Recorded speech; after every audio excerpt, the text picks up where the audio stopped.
Nota previa. Esta historia es una narración de ficción de terror, creada solo con fines narrativos. No representa hechos reales, ni promueve situaciones dañinas o inapropiadas. Se recomienda precaución a personas sensibles a relatos de angustia o peligro infantil.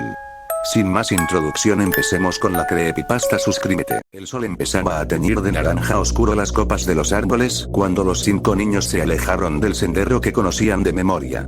Eran ellos: Matías, de 6 años, con el pelo rojo brillante que su abuelo le había teñido la mañana anterior. Mateo, de 7, su hermano mayor, con el pelo azul como el cielo de mediodía. Luego las 3 niñas. La mayor, Valentina, de 10, que siempre llevaba el gato dibujado en su camiseta. Sofía, de 8, que abrazaba sin soltar su muñeca de plástico. Y la más pequeña, Lía, de 5, con su sudadera morada y el pantalón vaquero que le gustaba tanto. El abuelo les había dicho que no pasaran del viejo roble torcido, que el bosque se hacía profundo y nadie sabía qué había más allá. Pero ellos se rieron, pensaron que era una broma para que no se aburrieran, y siguieron el rastro de unas mariposas de alas negras que se perdían entre los arbustos. Al principio todo era juego. Perseguían hojas secas, se escondían detrás de los troncos, gritaban de alegría. Pero cuando el último rayo de sol desapareció, el bosque cambió. El silencio cayó de golpe. Ya no se oían pájaros, ni grillos, ni el viento moviendo las hojas. El aire se volvió frío, como si alguien hubiera abierto una puerta a un lugar sin calor. Y entonces, oyeron algo. Un crujido lento, muy lento, como si algo pesado se arrastrara entre las ramas gotas. «Abuelo», llamó Matías, agarrándose de la manga de Mateo. Nadie respondió. Solo el crujido, cada vez más cerca. Valentina se puso delante de todos, intentando parecer valiente, aunque sus manos temblaban. «Tenemos que volver. Rápido». Pero al darse la vuelta, el camino que habían tomado ya no estaba. En su lugar había una pared de arbustos espinosos, tan densos que no se veía nada al otro lado. Y entonces, entre la niebla que empezaba a levantarse, vieron la cosa. No se parecía a ningún animal que hubieran visto. Era alto, mucho más alto que cualquier adulto, con el cuerpo cubierto de pelo gris y sucio que parecía hebras de hilo viejo. Sus brazos eran demasiado largos, casi llegaban al suelo, y en lugar de manos tenía garras curvadas y negras.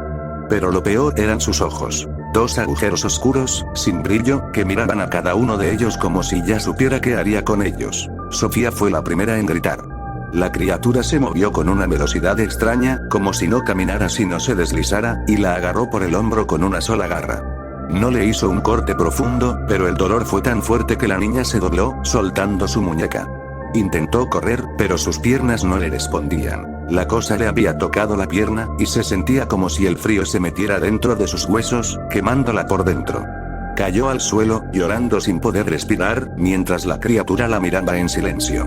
Los demás intentaron ayudarla, pero una voz extraña, como muchas voces juntas, salió de la boca de la cosa. 1 a 1.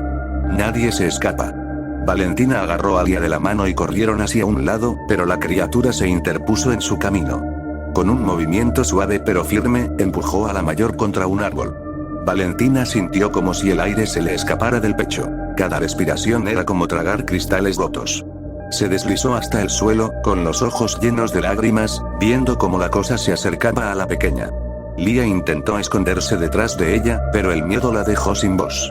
La criatura rozó su brazo, y la niña se quedó quieta, temblando, con el rostro desencajado por un dolor que no podía explicar, como si algo la jalara desde adentro. Mateo agarró a Matías del brazo y corrieron, tropezando con raíces y piedras. Oían los llantos detrás de ellos, cada vez más débiles, hasta que se apagaron por completo. El silencio volvió a llenar el bosque, pero ahora era un silencio pesado, que les apretaba el pecho. Se escondieron debajo de un tronco caído, entre las hojas podridas, y aguantaron la respiración. Oyeron los pasos lentos acercarse. Vieron las patas de la cosa pasar justo delante de ellos, y sintieron el olor. A tierra mojada, a madera quemada, a algo que no debería existir.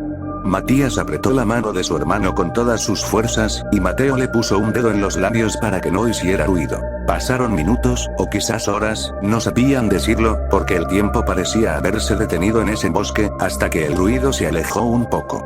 Entonces Mateo miró a su alrededor, y vio por entre los arbustos el camino de regreso a casa, apenas visible bajo la luz de la luna. «Tenemos que irnos», susurró. Ahora. Salieron arrastrándose, sin volver la vista atrás. Oían de vez en cuando ese crujido espantoso, como si la cosa estuvieran vigilando que se fueran, sin intención de alcanzarlos. Corrieron hasta que sus piernas no pudieron más, hasta que vieron las luces de la casa de su abuelo. Cuando llegaron, estaban empapados en sudor frío, con las manos rasgadas y los ojos vacíos. El abuelo salió corriendo al oírlos, preguntando por las demás. Pero ellos no pudieron hablar. No podían decir que vieron cómo la oscuridad se las llevaba poco a poco, que oyeron sus súplicas hasta el final, que sabían que allá, en lo profundo del bosque, algo sigue esperando. Ahora, cada vez que alguien pasa cerca del viejo roble torcido, dice que oye voces de niños llorando. Y dicen también que, si te alejas demasiado del sendero, verás entre los árboles una figura alta y gris, mirándote con sus ojos vacíos, esperando a que caigas en su trampa. Y hasta aquí la historia de hoy. ¿Qué te pareció? Déjamelo en los comentarios. No olvides darle like, suscribirte y activar la campanita. Nos vemos en la próxima, si es que sobrevives.